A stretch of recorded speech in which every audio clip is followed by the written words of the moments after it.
Bismillahirrahmanirrahim. Assalamualaikum warahmatullahi wabarakatuh. Perkenalkan, nama saya Rizky Wahyu Putra. Di sini saya akan menjalankan ujian praktek selaku dari Ma'had UIN Maulana Malik Ibrahim Malang. Jadi ujian tersebut yakni dengan membaca surah Abbas. A'udzu billahi minasyaitonir rajim. Bismillahirrahmanirrahim.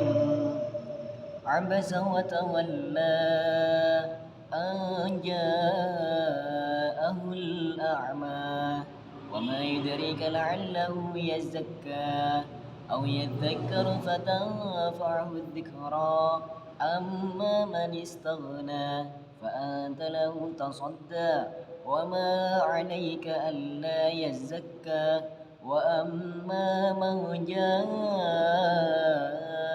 yas'a wa huwa yakhsha fa anta 'anhu talaha kalla innaha tadhkirah faman syaa'a dzakara fi suhufin mukarramah marfu'atin mutahharah bi'aidi safara kiramin bararah kudilal insanu ma akfarah min ayyi syai'in khalaqa min nutfatin khalaqahu faqaddarah thumma as-sabila yassarah thumma amatahu faqbarah thumma idza syaa'a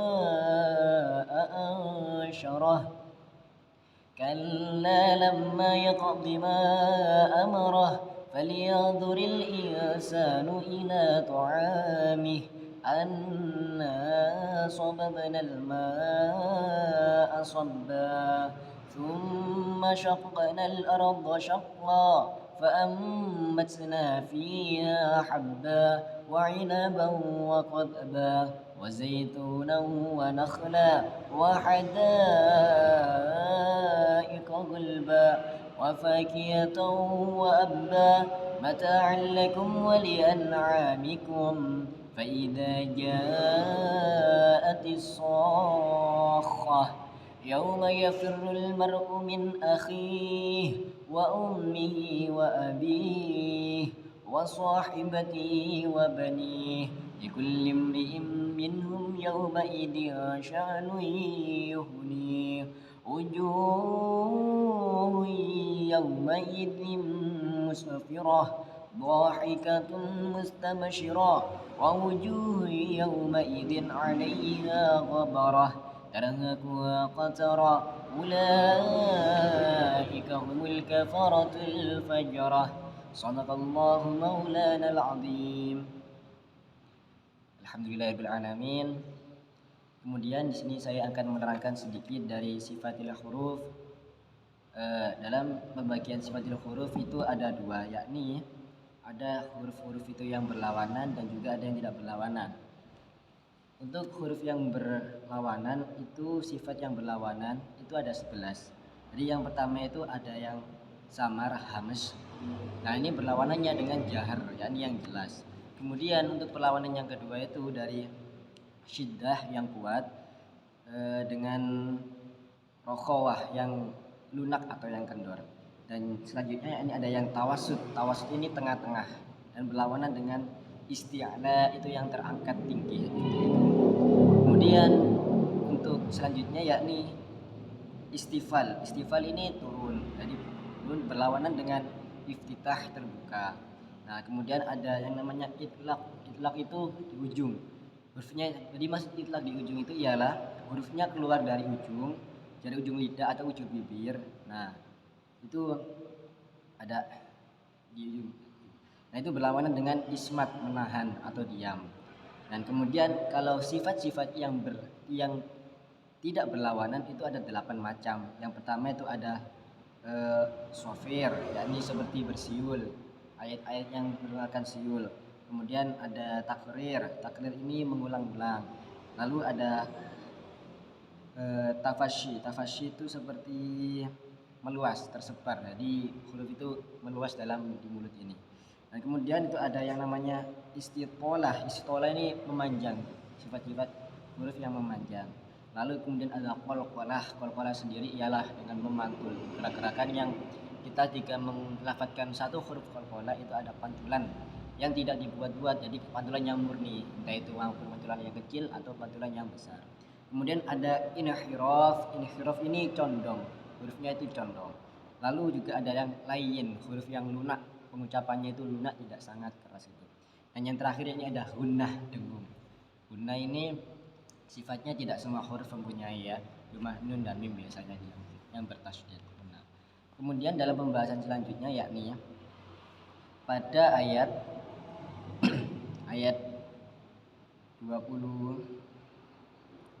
Bismillahirrahmanirrahim, pada ayat 26 sampai 42 mencari hukum bacaan tentang 5 hukum bacaan. Pada ayat ini terdapat Bismillahirrahmanirrahim, tsumma syaqaqnal arda syaqqah. Nah, ini merupakan ayat yang menerangkan tentang beberapa bacaan, terkandung beberapa bacaan di dalamnya. Jadi yang pertama itu summa. Summa ini ada huruf mim yang bertasydid. Ini merupakan bacaan gunnah. Sebagaimana bacaan gunnah itu bacaan yang dengung, yang harus di gunnah itu memasukkan. Jadi yang berawalan dari huruf sa itu harus memasukkan ke huruf mim. Jadi gunnah summa. Mulutnya harus tertutup rapat. Nah, kemudian juga ada bacaan syaqaqna. Dalam bacaan syaqaqna ada 2 bacaan. Yang pertama yakni syaqaq. Ini hukum bacaan qalqalah karena terdapat pantulan di sini. Nah, qalqalah di sini karena bukan qalqalah di akhir dan pantulannya tidak terlalu besar, maka disebut dengan qalqalah sughra. Dan perlu diketahui bahwa qalqalah itu mempunyai 2 pembagian, yakni qalqalah sughra dan qalqalah kubra. Biasanya yang kubra terletak pada akhirul kalimat. Nah, di sini di tengah-tengah kalimat, jadi kita ambil qalqalah sughra. Pengucapannya harus memantul tanpa dibuat-buat. Jadi seperti ini. Syaqaqna, tsumma syaqaqna, tsumma syaqaqna. Itu asli murni. Kemudian selain dari qalqalah juga ada mad tabi'i. Nah, itu mad tabi'i karena fathah diikuti dengan alif. Nah, panjangnya 2 harakat atau 1 alif. Kemudian tsumma syaqaqnal arda. Dalam lafdzul arda ini terdapat 2 bacaan. Yang pertama yakni bacaan al-qamariyah, di mana ada lafaz lam yang dibaca dengan jelas. Nah, pembagian lam sendiri itu ada 2, yakni asyamsiyah dan al-qamariyah. Jika lam itu dibaca dengan jelas, maka disebut hukum bacaan al-qamariyah. Di sini dibaca dengan jelas. Al-arda. Nah, kemudian selanjutnya ada lafaz arda. Ada bacaan hukum ra di sini. Hukum ra sendiri pun juga dibagi menjadi 2, yakni ra tafkhim dan juga ra tarkik. Di mana ra tafkhim ini berarti tebal dan ra tarkik berarti tipis. Dalam kalimat al-arda ini bacaannya ialah kalimat ra dibaca tebal, berarti termasuk kalimat ra yang tafkhim. Lalu dalam lafaz syaqqah. Nah, ini juga ada bacaan syaqqah. Nah, dalam di akhirul kalimat ada hukum tanwin fathatain yang diwakafkan menjadi syaqqah. Nah, ini bacaan mad iwad di sini. Nah, kemudian kita mencari ayat yang selanjutnya yang mengandung unsur dari bacaan yang lain seperti Bismillahirrahmanirrahim. Dhahikatun mustabsyirah. Dhahikatun mustabsyirah. Nah, di sini ada kalimat dha yang tetap matobi'i karena fathah diikuti dengan alif. Kemudian setelah itu adalah dhahikatun. Di sini ada bisa dikatakan 2 bacaan, bisa dikatakan 1 karena juga mengandung kalau tanwin bertemu dengan huruf mim itu termasuk idgham bi gunnah karena pembagian unsur dan tanwin itu menjadi 6 dengan seluruh huruf hijaiyah antara lain seperti idhar, idgham bi gunnah, ikhfa, iqlab dan idgham bil gunnah. Di sini ada pembacaan idgham bi gunnah karena tanwin bertemu dengan mim. Kemudian juga di huruf mim ini ditasydid, jadi ini termasuk bacaan gunnah, dengung. Dhahikatun mustabsyirah. Lalu kemudian mustabsyirah sendiri terdapat kalimat qalqalah sughra di mana ada lafaz tak bertemu dengan ba yang disukun di tengah-tengah kalimat. Perlu diketahui bahwa qalqalah sughra sendiri juga bukan, huruf qalqalah itu ada 6 yang kita singkat dengan qad bujadin. Yang tadi kata ini menjadi qaf, qa, ba, jim, dal. Nah, karena ini masih di tengah-tengah maka hukum bacaannya masih tergolong idgham apa itu qalqalah sughra. Kemudian hukum bacaan mat itu macam-macam ya, ada banyak pembagian seperti mat iwat, mat alif lisukun. Biasanya mat alif lisukun itu huruf-huruf akhir yang mewakafkan atau mematikan huruf nun yang hidup. Jadi ada mat tabi'i yang bertemu huruf nun seperti ya, manun, itu termasuk mat alif lisukun. Itu biasa diwakaf menjadi sedikit. Lalu